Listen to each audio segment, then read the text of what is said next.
So here's a question for you. If you already have a drill driver combo, then why would you buy an impact driver? In this video, I'm going to explore the differences and give you an overview to hopefully help you decide if you need an impact driver in your life. Now, the way an impact driver works is that it not only turns the bit to turn your screw, but it also provides additional rotational impact force when more torque is required. The tool senses this automatically, which means you can drive screws in incredibly quickly. There's a lot of power in this little tool, and it can take some getting used to, as the speed it can drive your screws in is quite amazing. The trigger is pressure sensitive, and with a bit of practice you'll get the hang of it really quickly. Due to the torque of an impact driver, it requires these impact rated driver bits, as it can break your standard bits. The main difference between an impact rated bit and a standard bit is this little section here, which allows for a slight flex under high torque and gives the bit the chance to keep up with the driver without snapping. When I got my impact driver, I did some research and decided on this small set from Milwaukee. It's a fantastic starter set and even has a quick change bit extension, which I prefer to use over just sticking the bit directly into the driver, as it barely pokes out.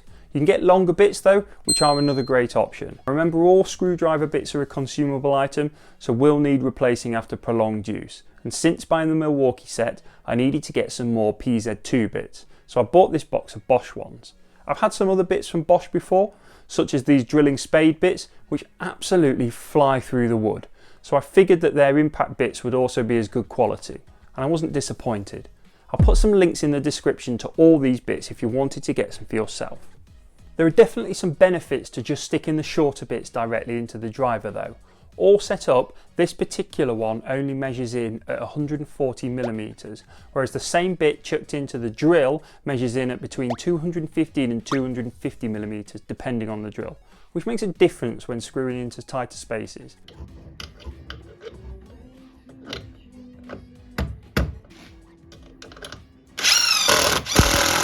You can get things like this angled driver bit, which is handy on occasions, but is definitely trickier to use. When you hit tougher areas, such as when your screw is getting tighter into the wood, this is where you'll see the difference between an impact driver and a drill.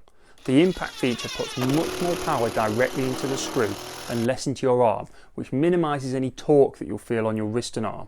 Not only does it do this, but it means you'll have to put less downward or forward pressure on the driver, and it minimises the screw camming out. The cam out is where the driver ends up twisting out of the screw and potentially ruining the screw head.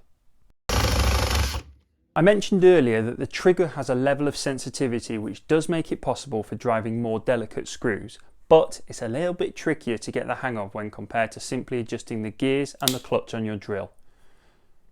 It's now relatively common to get a set with both a drill and a driver in it, so for anyone starting out and buying new tools, I suggest simply buying a pair from the off.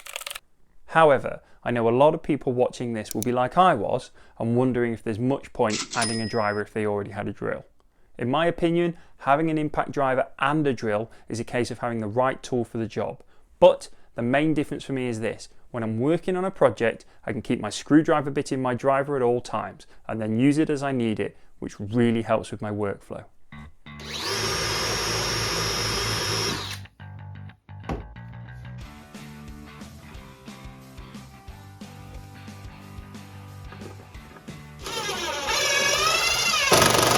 You might also find that the additional power from an impact driver will help you to loosen off those screws that are dug in really tight as well.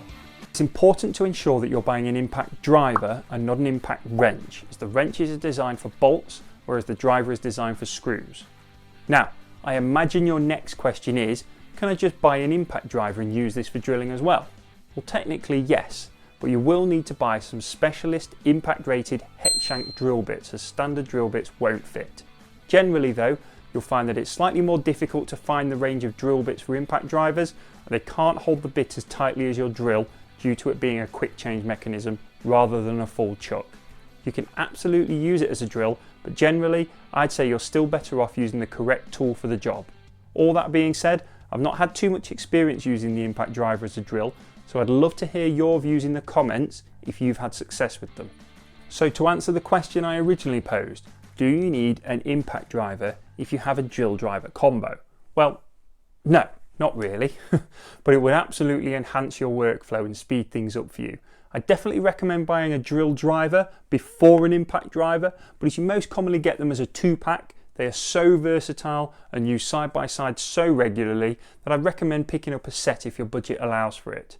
The great thing is that if you already have a drill with 2 batteries, then you could just buy a bare unit, which is essentially the tool without any batteries. As long as you buy the same brand, then your batteries should fit. However, you'll just need to check the compatibility if it's an older style tool. I've added some links in the description to some of the items that I've shown you today. I do make a small commission off any purchases that you make through that, so I really appreciate your support. Thank you. Now, if you like tool reviews and tips, I've got some playlists on my channel, so be sure to subscribe. And you might want to start with this video next. See you next time.